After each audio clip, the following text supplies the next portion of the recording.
President Trump's son-in-law and senior advisor Jared Kushner will today unveil a $50 billion economic package in Bahrain, the first steps aimed at restarting a peace plan between Israel and Palestine. But leaders from neither country will attend. Palestine's president has dismissed the plan, saying a political solution is more important. Now, Hadley, this is quite interesting. I mean, perhaps more interesting who's not attending than who is attending. So what can really come of this meeting, given that the two key leaders are absent? It's an excellent question, Juliana, and I think it's one that they will be seeking to answer over the next couple of days. Later today, we are expecting to hear from Jared Kushner, who's really the author of this Peace to Prosperity conference. We also know that the U.S. Secretary of the Treasury, Mr. Steven Mnuchin, is in attendance as well. Steve Schwartzman is coming. But as you say, representatives from the Palestinians and the Israelis in short supply here, they didn't attend. They decided not to come. The Palestinians have really been hitting out at this ahead of this Peace to Prosperity conference, saying, hey, listen, this is an attempt to buy us off. You're basically liquidating our cause.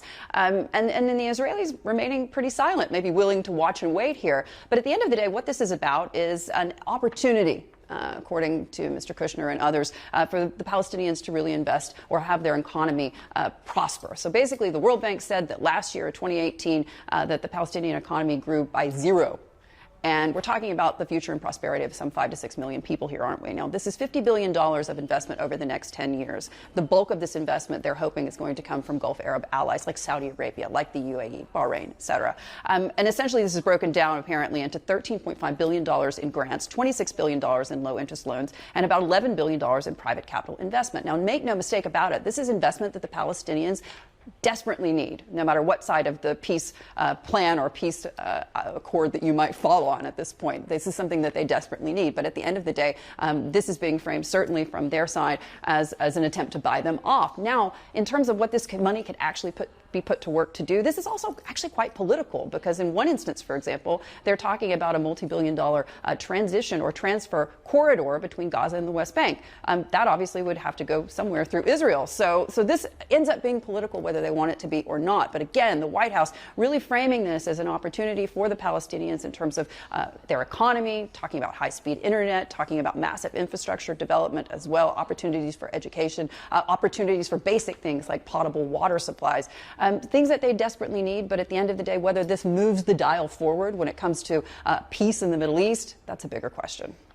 Hadley, I'm just frankly confused here, so maybe you can help me out. I've looked at all of the headlines on Jared Kushner's interviews and his program, and he says this deal is going to have to fall somewhere between the Arab Peace Initiative and what Israel may. What on earth is he talking about? The Arab Peace Initiative has been endorsed year after year after year by the Arab League. It effectively has a signature of confidence on it from the Arab community.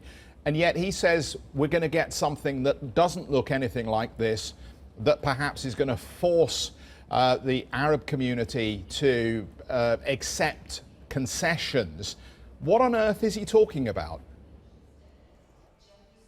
I think that you've hit this yet again, Jeff, the nail on the head right there. I think the problem, of course, is very much a political one. And essentially what we were told ahead of this conference is it was all going to be about the financial side of things, all going to be about the economy. They didn't want to be talking about foreign policy. They didn't want to be talking about all the minutiae when it comes to working out some kind of future peace process or peace deal between the Israelis and the Palestinians. They really wanted it to be focused on the economy, but you can't have that conversation, as you very rightly point out, without having the bigger conversation about how this plays into the future of this region. And I think it's going to be interesting to see over the next couple of days. You know, at the end of the day, these are good ideas. These are things that, as I say, the Palestinians desperately need in terms of that kind of investment. But there is a political arm to this. And if you're not going to resolve the political side of this, it's very difficult to see how these economic initiatives will really be able to be put to work. Hi, I'm Joanna Bersecci, and thank you for watching. You can check out more of our videos by clicking on the boxes on the screen. And don't forget to subscribe to our channel for more from CNBC International. Thank you for watching.